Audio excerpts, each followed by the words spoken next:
primeira que temos aqui hoje é sobre a minha maravilhosa, a minha amada, que eu estudei junto com ela no Brizolão, Adriana Bombom. Adriana Bombom. Maravilhosa essa querida. Amada, como ela mesmo diz. Amada.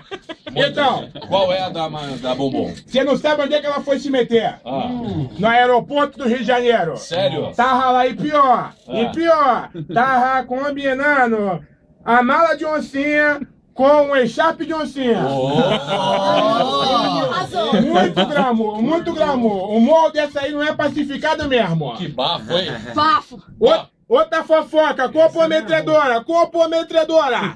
A Record diz que a Rede Record, maravilhosa, vai adiantar a Fazenda por causa do Gabriela.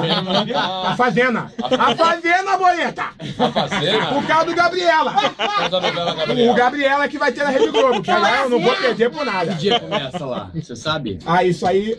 Dia 3? 30. Então, oi! 30! Dia 30! Oi! Dia 30. Dia 30. Dia 30. Então, olha, grandes emoção, hein? Grandes emoção. E o elenco? Você já sabe alguém que tá no elenco? Ih, gente, diz que Nicole Ball, diz que... Gente, é assim, se esse podcast tá cotado, aí cuspi pouco agora. E lá no morro, tá tudo bem lá? Olha, Emílio, no morro tava uma confusão ontem, esse tal desse final de semana. Virada cultural. Virada cultural do Rio de Janeiro, viradão carioca. Certo. Fui no show do Diogo Nogueira, dancei até meus pés ficar preto. Porque eu já sou preta. Me fala uma coisa, Negona. Você...